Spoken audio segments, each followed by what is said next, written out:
Okay, my name is Bobby Vaught. This is lesson number 7 in a series, Everything You Need to Know About Investing, with very obvious heavy emphasis on the stock market.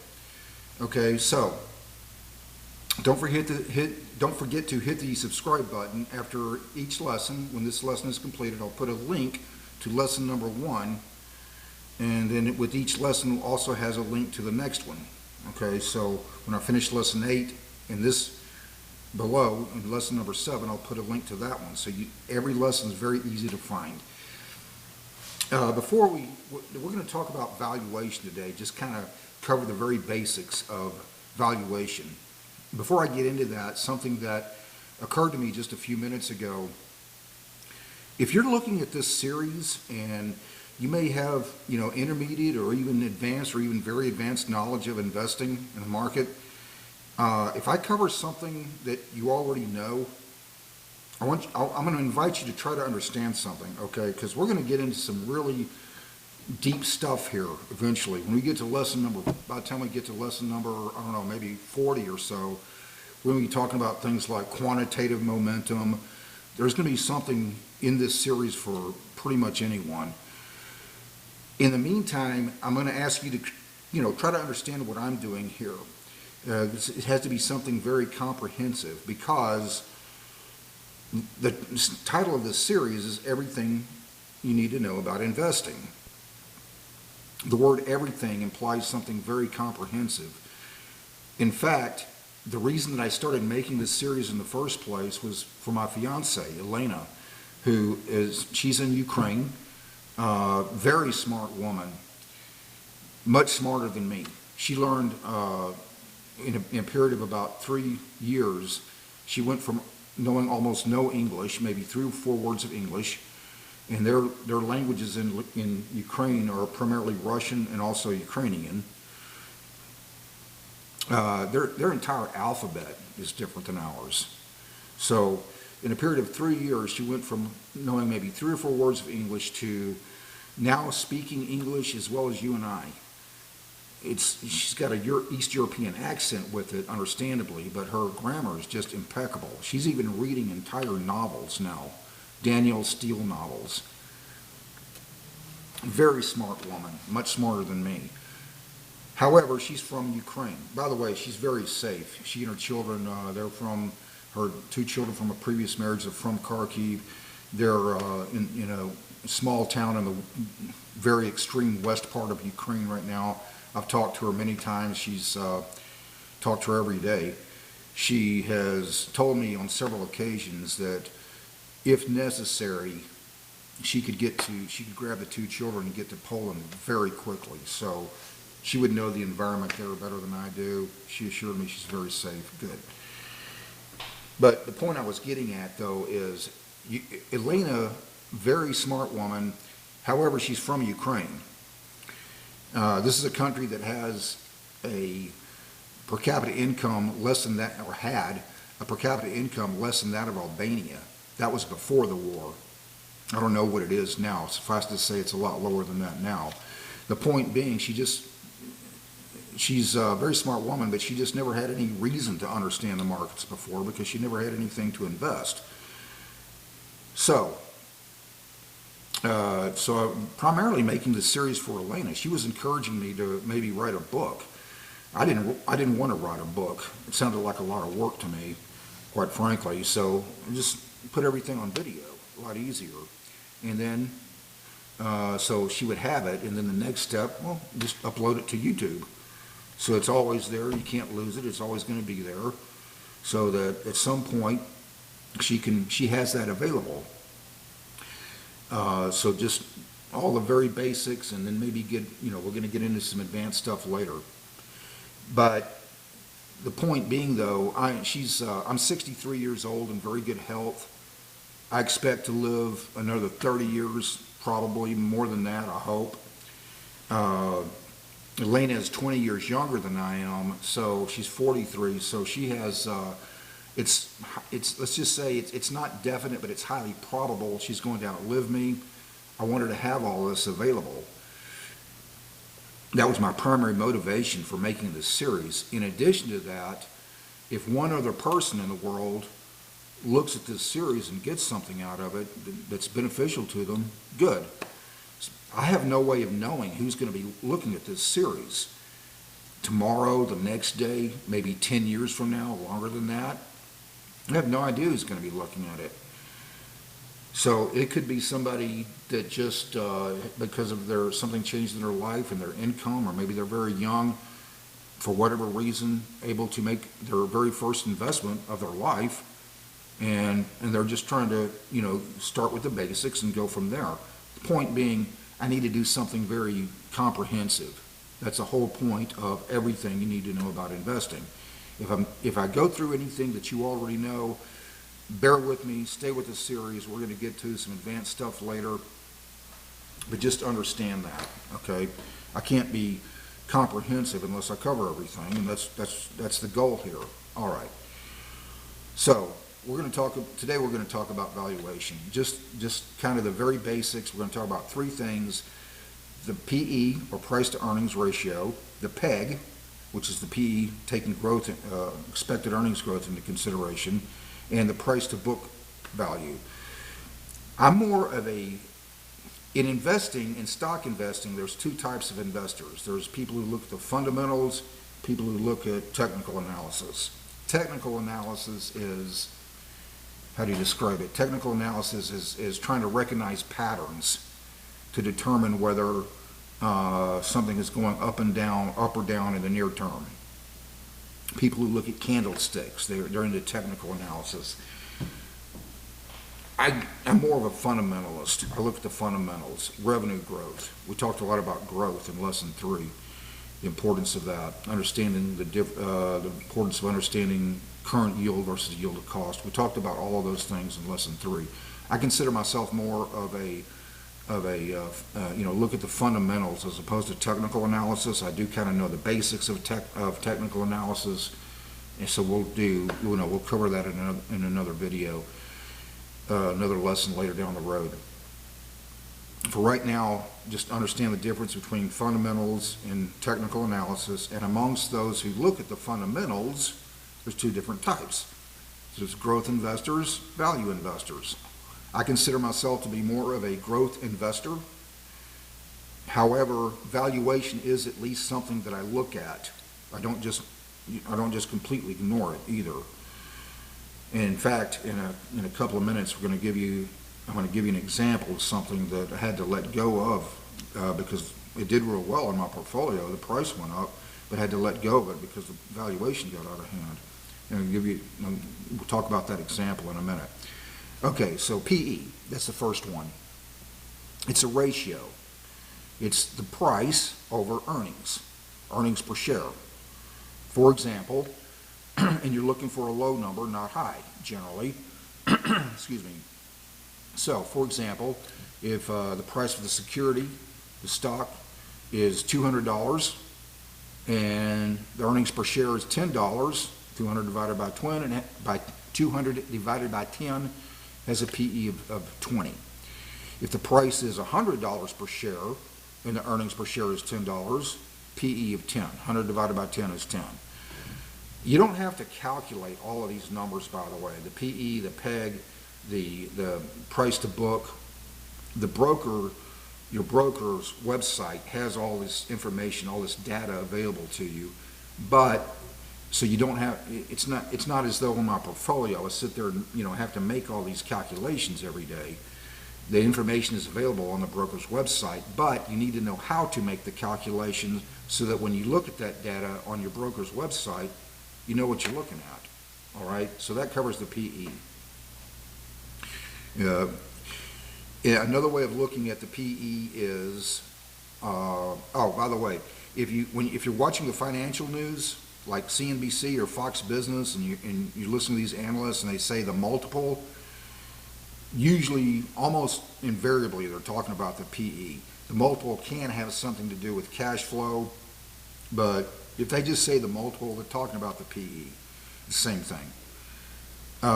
Very important to understand that in stocks is the one thing where you cannot exclusively, you cannot exclusively look at the price to determine whether something is expensive or inexpensive. It has to be taken into context with the earnings, right? So if you're watching the financial news and they say this is expensive or cheap, it's either expensive or it's cheap. I wish they wouldn't use the word cheap because that kind of implies something negative. I like to say expensive or inexpensive. But if you hear them say this is expensive or it's not expensive, that's what they're referring to almost every time. They're talking about the valuation. Well, they're always talking about the valuation, usually talking about the PE, price to earnings ratio. Another way of looking at the PE is how many dollars do you need to invest to have earnings of $1? All other things being equal, which they never are because there's a lot of different metrics to look at. But what would you rather do? Would you rather have to invest $20 to have earnings of $1 over the next 12 months? Or invest $10, only have to invest $10 to have earnings of $1 over the next 12 months? Well, obviously the answer would be 10, right? There's also forward PE, trailing PE. We're going to save that for later because I don't want this to go too long here. I'm trying to keep it as concise as possible, and we still have a couple more valuations to cover. Okay, so that's another way to look at the PE, is how many dollars do you need to invest to have earnings of $1? The PEG, or PEG, or PEG, is, so we now know a PE, and we're going to create another ratio. The PE is going to be the numerator in the next ratio, for example, 20, a PE of 20. Draw another line, we have another denominator, the expected earnings growth, or expected earnings growth rate, measured as a percentage. It's that word expected that creates some ambiguity because it's based on analysis. All right, when analysts who analyze these stocks. So, for example, you have a PE of 20, a PEG of 10% growth rate. That's a PEG, a PE of 20, expected earnings growth of 10%, 20 divided by 10 gives us a PEG of 2. If you see a PEG that's less than 1, oftentimes, not always, but very frequently, that's a pretty good sign going forward that the price is going up, at least over the near term anyway. All these valuations can change. Okay, so that covers the PEG. Again, you're looking for a low number, not high. Again, you don't actually have to make the calculation. The broker does it for you. They have all this data on their website, but you need to know how to make the calculation so you know what you're looking at when you look at the data. Next one, the last one that we're going to cover, price to book. And notice this one has nothing to do with growth rates. It's a very static analysis, okay? So, again, we have again, you're looking for a low number, not high. How do we know what a low number is? We're gonna come back to that on the PE in a minute. So, you're looking for a low number, not high. And before we can calculate the price to book, we need to do two other calculations to determine what the numerator and the denominator is. The numerator in the price to book calculation is market capitalization. Let's define that. The market capitalization is the price times the total number of shares outstanding. In other words, the total number of shares out there that exist that could be bought or sold on any given day. They're owned by individuals like you. You can also own them through index funds, for example, or ETFs. They can be through a fund manager, or you're a do-it-yourselfer. It's the total number of shares outstanding that exist times the price. So, if there's 100 million shares that exist and the price is $50, 100 million times 50, 5 billion with a B dollars. That's the market cap. These days, that would have to be considered, definitely have to be considered a small cap company. The market cap of Apple, I looked it up a few days ago, it was something like $3.3 trillion. That's a large cap company. Another way of looking at the market cap is how much money would you need if you just wanted to buy every share that exists, okay, which you wouldn't be able to do because not everybody wants to sell on any given day. But how much money would you need if you could just buy every share? If the market cap is $5 billion, you would need $5 billion to buy every share of that company. Except it would really be more than that, because as soon as you start trying to buy that many shares, you're going to become a market maker and drive the price up. All right, but that's another way of looking at the market capitalization. So we now understand the numerator in the price to book equation. We need to understand the denominator, and then we can make the calculation, right? The book value, the denominator in the price to book equation, the book value is, very simply, the assets minus liabilities, or in other words, the net worth. Your net worth is whatever you have minus what you owe. That makes sense. That's your net worth. It's the same thing in corporate finance. Assets minus liabilities is the net worth, or owner's equity. Okay, so that's the book value, is the net worth, okay? All right, so now we're ready to do the price to book. Market capitalization is the numerator. The book value, assets minus liabilities, is the denominator, and that determines the price to book. Again, notice there's nothing in there. It's a very static analysis. There's nothing in there about growth rates, revenue growth, anything like that. It's a snapshot, static analysis. What is the price to book? All right, but that is one metric that value investors frequently look at. So those are the three most common things that value investors look at, and that growth investors like me look at, because I do at least look at value. The PE, the PEG, and the price to book. An example I mentioned a few minutes ago, I was going to give as a growth investor, but I was going to give an example of something that got out of hand, the value got out of hand, and had to sell it. Approximately, I don't know exactly when it was, approximately 2 years ago, I was talking to Elena. I'm trying to get her more involved. So I asked her, I said, what would you like to own? What do you think we should buy? She said, what about cosmetics? Estee Lauder. Great. Looked up Estee Lauder, everything looked good. Sure, we bought it. And then we bought it, and then the PE started getting out of hand, which means the earnings was not keeping up with the price. At one point, I believe the PE was well over 80. That's not something that you want. It is getting really out of hand. So, in fact, even now, it's still, the PE is about, last time I looked, it was about 50 on Estee Lauder. So the price went up, the PE got out of hand, and we had to sell it. It was just getting out of hand. Elena did really good. We made money on the deal. The price went up. But, so I tell her sometimes, I'm just going to stop studying the markets and listen to you. So she did really good. She picked Estee Lauder. The price went up. We did really well, but we had to take a capital gains because the PE got out of hand. The valuation just got out of hand. And sure enough, then the price came back down sharply. I think last time I looked, it was something like around $85, $90, something like that. But the PE is still about 50.